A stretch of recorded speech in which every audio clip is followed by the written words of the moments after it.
Katie from Without a Crystal Ball. Welcome back to my channel. I'm so glad to have you here. Yesterday we did an introduction to Ellen DeGeneres and the whole saga going on right now with her television show, with Ellen daytime talk show, being under investigation by the Warner Media parent company that owns the talk show. This followed a BuzzFeed article that had come out where one current employee and 10 former employees described the environment that Ellen's show had as being a toxic one, and there was a whole list of reasons why they were not happy there. It also followed a lot of drama on Twitter from back in March when people started sharing their experiences of Ellen and discussing how she wasn't the nicest person. A lot of the things that came out during that time were that she had a weird sense of smell, and if you ate certain things, she would make you leave the room, not letting people look at her, not letting people talk to her, not acknowledging people, staff members saying that it was well known that she was not well liked, or she was not very nice, she was the meanest person in Hollywood. Lots of allegations here. Well, now a radio host and a host of the Today Show in Australia has shared something that happened back in 2013 when he interviewed her for the Today Show. And it's interesting because it seems in line with what a lot of people are saying. And this is a fellow person working in the industry, and this is how they say he was treated by Ellen. So in the podcast, the Australian radio host Neil Breen talked about how he was supposed to interview her, and it was supposed to be her coming on to the Australian Today Show. He said that initially she was supposed to come on and maybe co-host and do some, co-hosting of the show, and then it turned into doing a sit-down interview with her. But he said that he and his crew then had to fly to Melbourne to go tape the segment. They said they paid for it. And that even though, this is what he said. He said, originally she was going to co-host the Today Show, then she was going to do this, then she was going to do that. The whole thing got watered down to Ellen DeGeneres would do a sit-down interview. Now, interestingly, in the interview, she did talk about how she hadn't been feeling good. So it could have been that she was not feeling the best. She said that she had rarely been sick, but what she had recently gone through was a doozy. So it might have been illness related.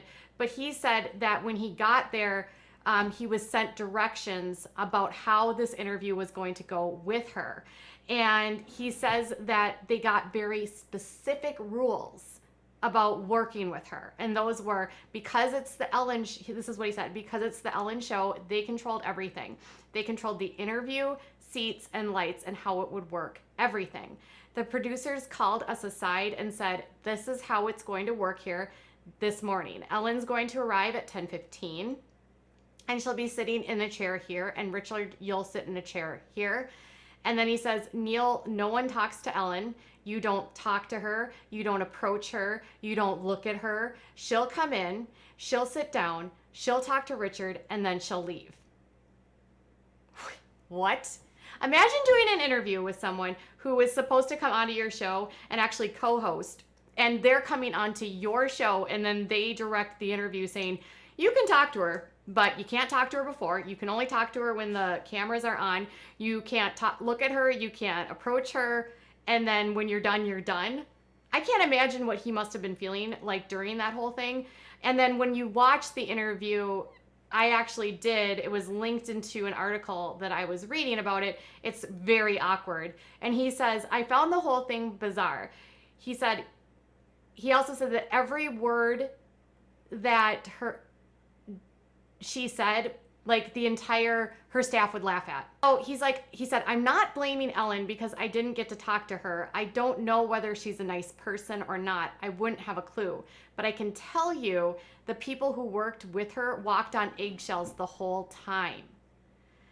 He said he found it to be one of the most ridiculous experiences that he had gone through in interviewing a celebrity. And in the interview, they talked about how, she had a lot of fame. She does performed really well in Australia. In fact, Australians really loved her because of her marriage to Portia de Rossi, who is an Australian. And it ties back to a lot of the things that her staff are saying and were told to BuzzFeed. You couldn't look at her, you couldn't approach her, you couldn't talk to her.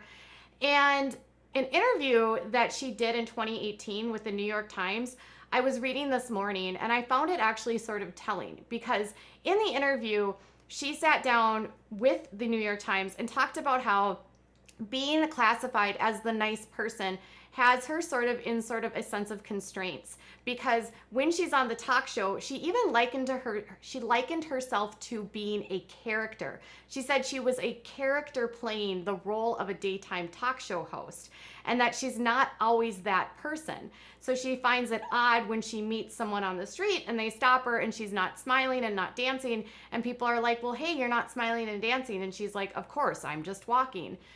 They kind of talked about, both her and Portia, about how this persona that she has put out into the world has put her into a place where she has to be a certain way all the time.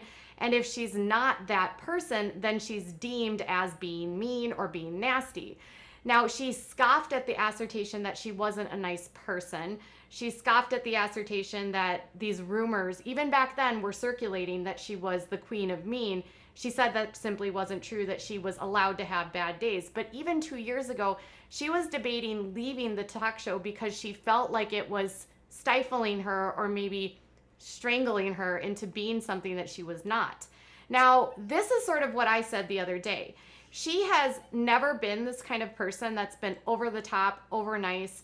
Even when she was doing stand-up, she always had this very dry, sarcastic sense of humor. She's a little bit annoying, slightly doing things that are very physical in her comedy. You can watch videos of her of shows where she took Michelle Obama to CBS and literally annoyed Michelle to the point of Michelle calling her annoying, or going out with Cher to a salon and Cher literally seemed irritated by her the entire time. I don't necessarily think I think what she's put out on TV is such a stark contrast to what she is, because you have to be likable when you're on TV. So you have to sort of play a character. So perhaps when she's leading up to interviews or to have her interactions, perhaps production has been trying to minimize interactions with her so people don't see who she actually is, so that the persona of who Ellen is can continue. See, if you don't allow people to talk to her, she can stay and remain America's sweetheart, America's nice woman, be kind. She can be the funny, goofy, dancing woman that's constantly trying to cheer you up during the day. And if you can't talk to her and you can't see her and you don't know what she's about, there's no way for the public to dissect this person that's on TV doesn't match who she is. She was likely playing a part that is so far removed from who she is that they had to do this as a means to protect the brand. Think about that. Now, and I'm not even trying to defend what's going on in the workplace. It seems as though the corporate brand became more important, in my opinion, than what Ellen was or who she was. And the person that they put on TV was maybe a part of who she was, but not her whole person. And anytime you are trying to portray something as all good, altruistic, all happy, that's impossible. That's an impossible standard to live up to. I'm not defending nor condoning any of the behavior that's been alleged on set by her producers in terms of the microaggressions, firing people, treating staff terribly, her being very demanding, very over the top, being rude to people. Like, that part of it's not okay. But do you think that part of this could be she's been on this show for 16 years playing a part? Do you think at some point that pressure gets to be too much, that I can't be who I want. I can't be the person I want to be because I have this daytime talk show that depends on this good girl image. So that if I shy away from that image, I therefore am not marketable. Why couldn't they have just found a way to market her as who she is? Is she just not likable? Did she have to play a part in order to be likable? It's confusing. And it's not shocking that these have been an open dialogue that's been happening for years about her. I'm not here to say that everything about her is bad. I'm not here to say that, everyone should cancel Ellen.